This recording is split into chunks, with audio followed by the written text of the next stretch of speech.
Olá, meus amores, boa tarde. Nossa aula é sobre os escravos, né? Os escravizados. Nós vamos continuar na nossa aula de história, agora na página 98, tá? Vamos falar da vida dos africanos que foram escravizados. Coloquem aí, vamos acompanhar aqui a leitura. Vamos lá. As pessoas escravizadas ficavam alojadas em espaços conhecidos como senzalas. Quando os escravizados, né, eles chegaram aqui no Brasil, eles foram jogados nas senzalas das fazendas para trabalhar na lavoura, porque o que eles queriam, né, era que aquelas pessoas que eles escravizaram, os negros que eles escravizaram, trabalhassem na lavoura, trabalhassem de graça para eles, né, se tornasse aí a mão de obra para os brancos. Então, quando eles chegavam aqui, eles eram jogados nas senzalas, né? Ficavam jogados. E vinham muitos negros de várias nações.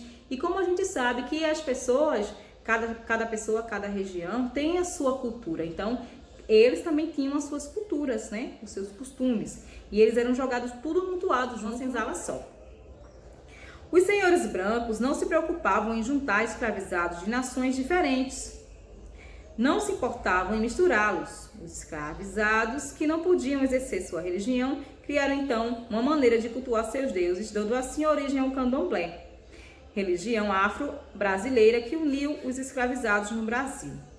Então, para que eles pudessem cultuar os seus deuses, eles resolveram então formar uma só religião que deu origem aí ao nome candomblé, né? Por quê?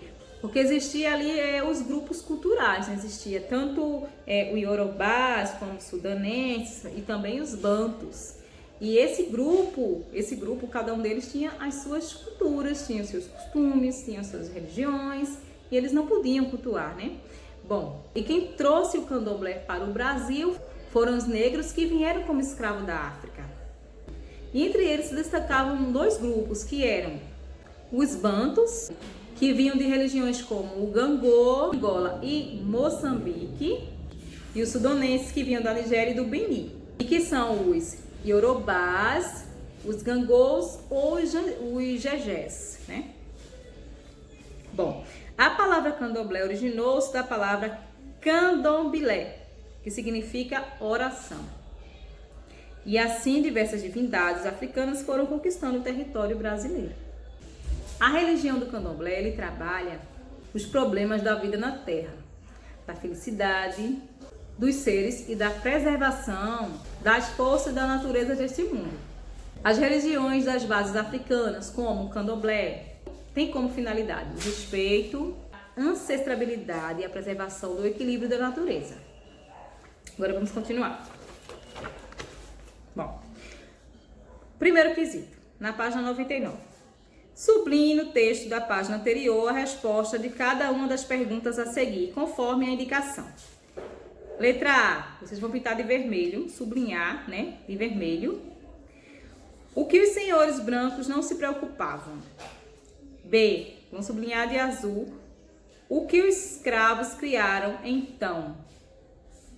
Letra C, de roxo, sublinhe como é chamada a manifestação cultural religiosa afro-brasileira. Letra D, de marrom, sublinhe qual é a origem do significado desta palavra. A palavra que você sublinhou anterior, tá? E amarelo, sublinhe quem é essa manifestação cultural unil. Quem é essa manifestação cultural unil? Agora o 2, né? Leia essa informação sobre o líder do quilombo mais famoso da história do Brasil. Então vamos falar sobre Zumbi dos Palmares. Quem foi Zumbi dos Palmares? Bom, ele foi um homem que virou herói nacional por causa de sua luta a favor da igualdade. Esse foi Zumbi dos Palmares, que defendeu até o fim o direito dos negros no Brasil colonial. Zumbi nasceu em 1655, na capitania pernambucana atual de Alagoas. Dedicou a maior parte da sua vida em uma causa nobre, que era livrar o negro da escravidão, e pensando nisso assumiu o comando do famoso Quilombo dos Palmares, localizado em Alagoas. Esse quilombo era um local onde todas as pessoas escravizadas fugidas poderiam buscar abrigo e viver de forma digna, produzindo tudo o que precisava. Na época, Zubin chegou a liderar uma população composta por 30 mil habitantes. Compreender as formas da resistência e luta dos africanos, negros e afrodescendentes é fundamental para entendermos quem somos e quem são os brasileiros. O rapaz era conhecido pela sua coragem e bravura. Sempre estava pronto para lutar contra os invasores que decidiram invadir o Quilombo. Porém, depois de um ataque liderado pelo Bandeirantes Domingos Jorge Velho, foi capturado e condenado à morte em 20 de novembro de 1695. Atualmente, Zumbi dos Palmares é lembrado como um dos grandes líderes da nossa história e como símbolo de luta de movimento negro no Brasil. Comemoramos no dia 20 de novembro o Dia Nacional da Consciência Negra. A data foi escolhida a fim de homenagear o grande guerreiro. Agora pinte a figura do Zumbi dos Palmares, que está aí na sua atividade. Nós estamos falando agora sobre o Zumbi dos Palmares, mas quando chegar o mês de novembro, no dia 20, nós vamos falar novamente sobre esse assunto, tá certo? Porque é o dia que comemoramos o dia de Zumbi dos Palmares, tá? Esse guerreiro aí. Bom, aprisionados e acorrentados, os escravizados eram jogados nos tumbeiros em péssimas condições. Bom, pesquise e escreva o que significa a palavra tumbeiro. Você vai pesquisar na internet o que significa a palavra tumbeiro, ou em algum livro, se você tiver história, e vai escrever, tá? Então, temos somente essa atividade aqui para fazer, tá? História. E qualquer coisa vocês falam comigo. Tem outra coisa também que eu queria falar para vocês. A escravidão negra ainda teve efeitos diversos na história brasileira.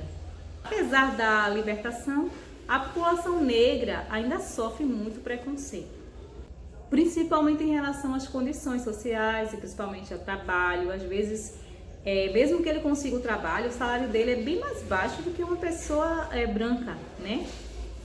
Mesmo ele tendo o mesmo cargo, aquele cargo alto, né? Quando a gente fala de cargos altos, o salário dele é um pouco menos do que o salário de um branco, né? A gente vai saber disso fazendo pesquisas, né? Quando a gente pesquisa na internet, a gente vai descobrindo certas coisas, tá? Agora, há alguns anos o governo brasileiro vem tomando algumas atitudes para amenizar os efeitos negativos da escravidão.